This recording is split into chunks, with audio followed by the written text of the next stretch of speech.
बिस्मिल्लाहिर्रहमानिर्रहीम। अस्सलाम वालेकुम नाज़रीन, आप यूट्यूब चैनल देख रहे हैं। मैं इमरान ख़ान हूँ। आज का दिन एक और अहम दिन है क्योंकि वफाकी हुकूमत ने या वज़ीर-ए-आज़म पाकिस्तान ने कौमी सलामती कमेटी के इजलास की सदारत करनी है। इसके अंदर फ़ौजी क़यादत बैठती है और काबीना के अरकान बैठते हैं। वज़ीर-ए-आज़म पाकिस्तान इसकी सरबराही करते हैं। आर्मी चीफ़ होते हैं, DG-ISI होते हैं, DG-ISPR भी गालबन वहाँ पर होते हैं और दीगर लोग वहाँ पर बैठ के कौमी सलामती के मामलात के ऊपर बातचीत करते हैं।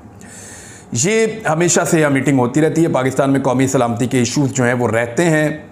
ख़ास तौर पे हमारे जो सरहदी इलाके हैं, अफ़गानिस्तान के साथ लगते हैं या भारत के साथ लगते हैं, इनके ऊपर और पाकिस्तान के अंदर दहशतगर्दी के मामलात भी अक्सर होते रहते हैं। तो उनसे निपटने के लिए ये बड़ा अहम फोरम है।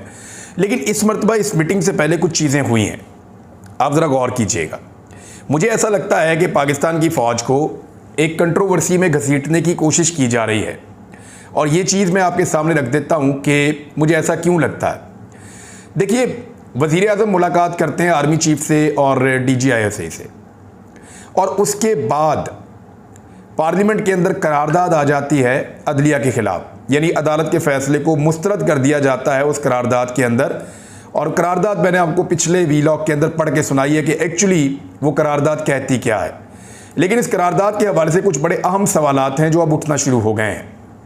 यानी इस करारदाद को किन लोगों ने पेश किया और इस पे दस्तखत किन लोगों के हैं। एक तो बलूचिस्तान अवामी पार्टी की जानिब से इस करारदाद को पेश करवाया गया। दूसरा, जो करारदाद के ऊपर दस्तखत मौजूद हैं उन्होंने एक बड़ी अजीब सूरत हाल पैदा कर दी है। यानी करारदाद पे दस्तखत करने वाले ज़्यादा लोगों का ताल्लुक मखसूस नशिस्तों से है।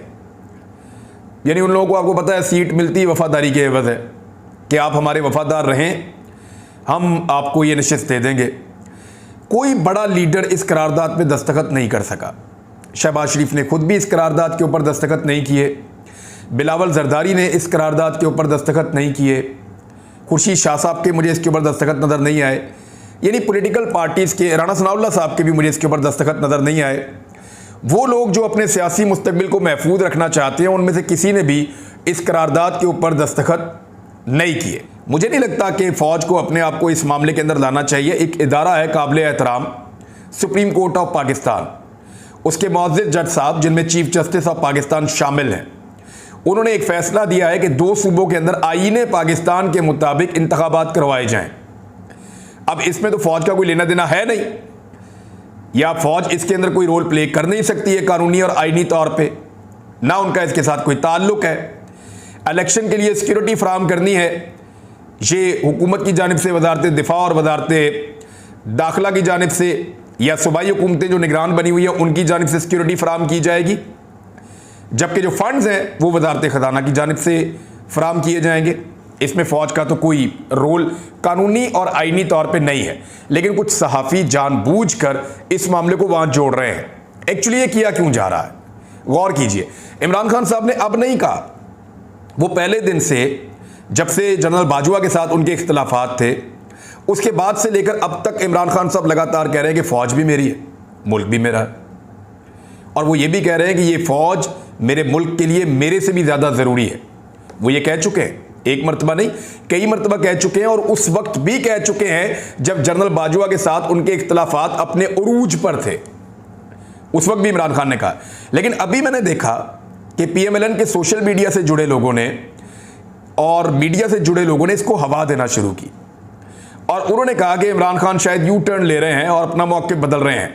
देखिए, एक बात क्लियर रखिएगा, जो लोग भी रजीम चेंज ऑपरेशन के ख़िलाफ़ हैं वो पाकिस्तान की फ़ौज के ख़िलाफ़ नहीं हैं, वो एक पॉलिसी के ख़िलाफ़ है कि बंद कमरों के अंदर चंद लोगों ने बैठकर फैसला किया। और अब तो उन लोगों के नाम भी सामने आ रहे हैं। जनरल बाजवा खुद कन्फेस कर रहे हैं कि वो चीज़ों के अंदर शामिल हुआ करते थे। वो खुद एतराफ़ कर रहे हैं कि वो चीज़ों के अंदर किस हद तक अंगेज थे। तो लड़ाई उस पॉलिसी के ख़िलाफ़ थी, फ़ौज के ख़िलाफ़ लड़ाई नहीं है। ये पहले दिन से लेकर अब तक बात बड़ी क्लियर है। इमरान खान साहब ने भी बड़ी क्लियर रखी है कि मेरी फ़ौज मेरा मुल्क है, और इसीलिए वो ना मुल्क छोड़कर जाते हैं, ना वो फ़ौज से झगड़ा करना चाहते हैं। और कई मरतबा उन्होंने कहा कि पाकिस्तान की सबसे बड़ी सियासी जमात को फ़ौज के साथ लड़ाने की साजिश हो रही है।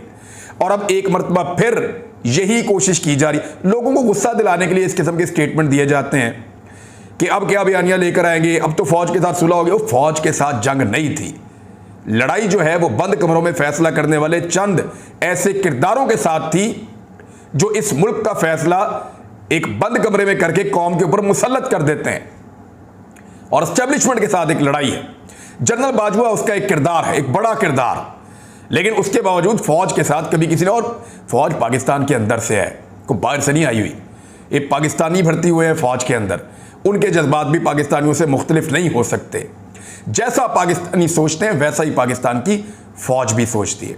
अभी हाल ही में एक इंक्वायरी की गई है, बहुत बड़े पैमाने पे पाकिस्तान की एस्टेब्लिशमेंट ने करवाई है कि चेक किया जाए, क्योंकि एक रिपोर्ट उनको दी गई थी और कार्रवाई डालने वालों ने ये रिपोर्ट दे दी थी। आला तरीन सतह पे ताकतवर लोगों को ये रिपोर्ट पहुंचा दी गई थी कि जनाब ये जो बयानिया बनता है ना सोशल मीडिया के ऊपर और ट्रेंड बनते हैं, ये कंट्रोल किए जाते हैं और ये ज़मान पार्क से इमरान खान साहब कंट्रोल करते हैं। इस पे एक दूसरी सिमत से इंक्वायरी करवाई गई, बंदे भी उठाए गए और मैंने जब बंदों से बातचीत की तो मारा कुट्टा नहीं गया, लेकिन हर तरह की तसल्ली की गई है, पॉलीग्राफिक टेस्ट तक किए गए हैं बंदों के, और उसके बाद नतीजा ये निकला कि ये सारा ऑर्गेनिक था, ये लोगों के अपने गिले और शिकवे हैं। तो मुझे अच्छी तरह याद है जब जनरल आसिफ गफूर साहब एक हाइब्रिड वॉरफेयर की बात करते थे तो उन्होंने कितना पैसा खर्च किया था। अब ये जो मीटिंग है जो होने जा रही है, इसके बारे में एक तासुर बनाने की कोशिश की जा रही है। इसी तरह जस्टिस काजी फायद ईसा साहब के लिए भी मुश्किलात पैदा की जा रही हैं। काजी फायद ईसा साहब पाकिस्तान की तारीख के वो पहले जज हैं जो चीफ जस्टिस ऑफ पाकिस्तान बनने से पहले मुतनाज़े बनाए जा रहे हैं एक पॉलिटिकल पार्टी की जानिब से।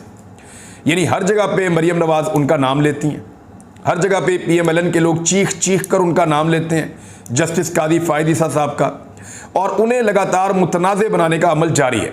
काजी फायद ईसा साहब को चाहिए कि वो बुलाकर इनको बाउंड करें कि मुझे पॉलिटिसाइज ना किया जाए, क्योंकि एक जज चीफ जस्टिस ऑफ पाकिस्तान बनने से पहले एक पॉलिटिकल पार्टी उन्हें मुकम्मल तौर पे पॉलिटिसाइज कर रही है और इसका मौका उन्हें ज़्यादा देर तक नहीं देना चाहिए, क्योंकि ये बड़ा अहम मुकाम है, बड़ा अहम ओहदा है और इसके ऊपर बैठे हुए लोगों को कंट्रोवर्शियल नहीं बनाना चाहिए। वज़ीर आज़म ने सुप्रीम कोर्ट से कहा है कि अपने फैसले के ऊपर नज़रसानी करें, लेकिन अब फैसला तो बड़ा क्लियरली आया है, ना सिर्फ क्लियरली आया है बल्कि तमाम उससे जुड़ी हुई चीज़ों पे भी बाउंड कर दिया है सुप्रीम कोर्ट ऑफ पाकिस्तान ने। अब बाकी रह गए हैं 3 दिन, आज 7 तारीख है जब आप ये वीडियो सुन रहे हैं। 3 दिन के अंदर अगर फंड्स फ्राहम नहीं करती इलेक्शन कमीशन को वफाकी हुकूमत, तो फिर मामला आगे बढ़ेगा और पता चलेगा कि ये ऊंट किस करवट बैठता है। 2 बहुत बड़े बहरान आने वाले हैं पाकिस्तान पे, उनसे मैं आपसे बात करता हूं, लेकिन पहले अली अमीन गंडापुर ने कहा कि ऊपर से ऑर्डर आए हैं, तो ऊपर कहां से आ गए, ऊपर तो अल्लाह ताला है। बहरहाल अली अमीन गंडापुर ने तमाम जमानतें होने के बावजूद गिरफ्तारी दे दी है, लेकिन हैरत अंगेज तौर पे जैसे ही अली अमीन गंडापुर की गिरफ्तारी हुई वैसे ही एक बहुत पुराना उनका क्लिप जो धरने के टाइम पे मौजूद था, उस क्लिप को निकालकर वायरल किया गया और जियो टीवी ने, समा टीवी ने 1-2 जगह पे और इसको वायरल किया गया। पहले से निकाल कर रखा हुआ था, इनको आइडिया था कि आज अली अमीन गंडापुर को गिरफ्तार किया जाएगा और गिरफ्तारी के बाद हमने ये वाला जो एक क्लिप है इसको निकाल के जो ऑडियो का है उसको हमने वायरल करना है। तो वो फौरी तौर पे वायरल किया गया कि जी ये वाला मामला है, इस वजह से गिरफ्तारी हो रही है, वैसा हो रहा है, ऐसा हो रहा है। एक्चुअली तो ये जंगल का कानून ही है, एक आदमी के पास जमानत मौजूद है और अदालत गिरफ्तारी से रोक रही है, उसके बावजूद गिरफ्तार करने वाला ये कहता है कि ऊपर से ऑर्डर है और ये भी नहीं बताता कि ऑर्डर किसने दिए हैं और कितना ऊपर से ऑर्डर है, तो ये चीज़ें वो नहीं बताता। बहरहाल अली अमीन गंडापुर की गिरफ्तारी से ये सोचा जा रहा है कि शायद इससे इमरान खान की सपोर्ट कम होगी या उनकी हिफाजत करने के लिए जो लोग आते हैं या उनकी सिक्योरिटी के मामला जो हैं उनमें रखना पड़ेगा। मुझे नहीं लगता ऐसा होगा, ये पाकिस्तान की अवाम का मामला है। पाकिस्तान की अवाम ने इमरान खान को लीडर के तौर पर फिलहाल कबूल किया हुआ है और वो उन्हें वोट भी डालना चाहते हैं, उनको सपोर्ट भी करते हैं, उनकी हिफाजत के लिए भी आते हैं। तो इसमें बंदे गिरफ्तार करने से मुझे नहीं लगता कोई फर्क पड़ेगा। फजलुर रहमान साहब का बहरहाल काफ़ी नुकसान कर दिया आज।